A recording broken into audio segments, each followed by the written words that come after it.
Hey guys, I'm Tamari Mitchell, and this is my mid and mid lab checkoff and lab video.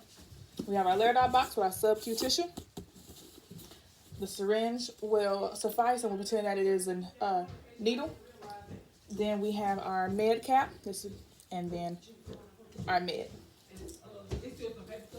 Alright, so first things first, we will not start in the patient room in this video. We'll be pretending that we are in the actual med room. We'll perform hand hygiene, so I don't have my gloves on yet. I would just have my regular bare hands and just put on a hand sanitizer. And what we'll do is go ahead and verify the orders within the MAR and verbalize if there are no discrepancies. Next thing we'll go ahead and do is determine if our patient has any drug allergies or contraindicators, and we would check this within the MAR.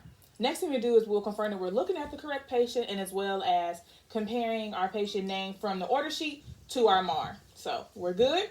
So now we're ready for our first checkoff, and with this we will compare our med labels to the MAR for right drug, right dose, right route, and right time. All right, after we've gotten that, and in this instance we're good, we have the green light, we'll go ahead and make sure that we've calculated the correct med dosage. And once I feel confident in it, which in this case I do, I will go ahead and get another RN to double check the calculations. She will confirm and say they're good, so we have the green light. So next thing we do is we'll go ahead and recap our needle with a one-hand swoop, and that's just a technique that our school has. They have different methods. So we'll go ahead and do a one-hand swoop and recap our needle, and next thing we'll do is go ahead and do our second checkoff, which would be to re-compare the med labels from the MAR for the right drug, dose, route, and time. Once we have that, in which in this instance we do, we'll go ahead and move further. But before we leave the med room, we would note that we do not open any meds. Do not open any meds. All right, now that we have our meds and we're in our patient room, we have our patient. We'll go ahead and provide our patient with privacy, do hand hygiene, and confirm this our patient with two identificators, which will be the name and the birthday.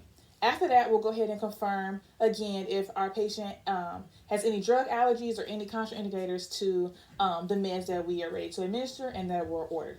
Next thing we'll do is provide our patient with a rationale for why they're receiving these meds, as well as teaching them about the adverse reactions that they need to monitor just in case they do have a reaction to the meds that we're giving, and as well as getting verbal consent from our patient, which in this case my patient says it's okay to give him his meds, and as well as do our patient have any questions. In my case, my patient does not have any questions.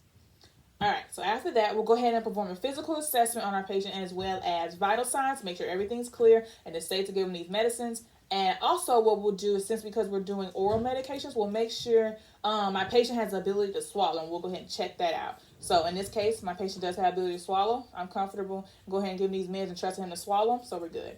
So now we're ready for our third checkoff, which is the same thing, but in this case, we'll add one more thing to check off for. So in this case, we compare our med label to our MAR for each med for the right drug, dose, route, time, and patient. So in this case, everything's correct. This is the right patient, so we'll go ahead and do it. So next thing we'll do is inspect our site for any lesions, trauma, inflammation, or any bony promises, which we do not have, so we're good to go. My patient has a good amount of sub-Q tissue. So next we'll go ahead and locate the area with the sub-Q tissue and the correct angle, which will be 1 inch away from the umbilicus. So we'll pretend this is an umbilicus. And so 1 inch away would be right around here.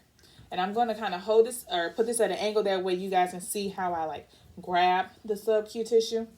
All right, so 1 inch from the umbilicus is about right here. Next, what we'll do is go ahead and clean the site in a circular motion from the center outward of 2 inches with an alcohol wipe. So I have my alcohol wipe, and we'll just move outward, circular motion, 2 inches outward.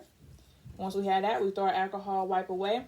And we'll go ahead and grab our sub-Q tissue with our non-dominant hand. So you grab it like that and have it raised.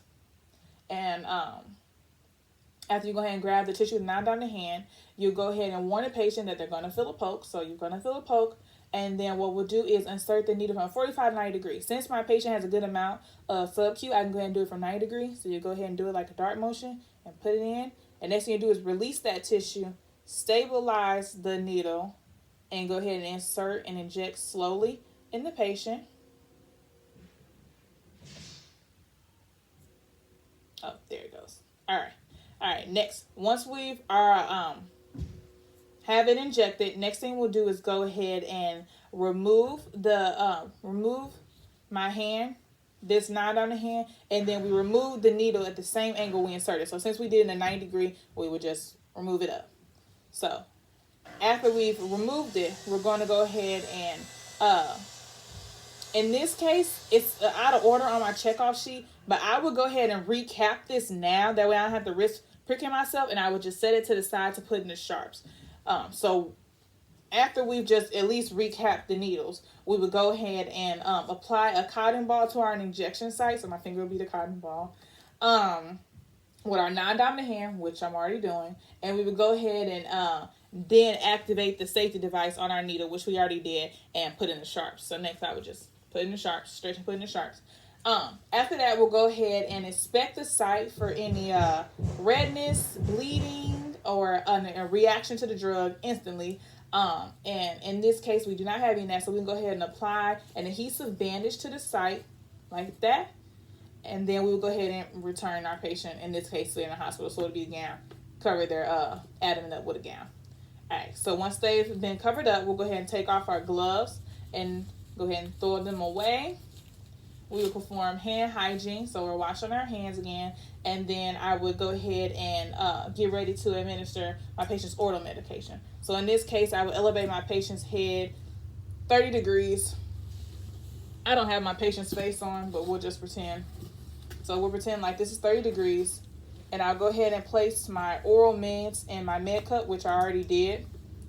And then I would go ahead and give my patients the meds, and I would say, here, Mr. Johnson, I need you to go ahead and swallow this. This is your ibuprofen. Once he has taken it and he's swallowed the med, I would just say out loud and make sure, like, okay, my patient has taken and he has swallowed his medication. I would ask Mr. Johnson, like, hey, like, lift up your tongue to make sure he didn't pocket it or anything for later. He would say, I'll see that it's completely not completely digested, but it's swallowed. And then next thing I'll do is I'll perform hand hygiene. I'll make sure that Mr. Johnson's bed is in low position, it's locked, the side rails are up, the call light is in reach, and as well as I'll perform hand hygiene again, and we're good.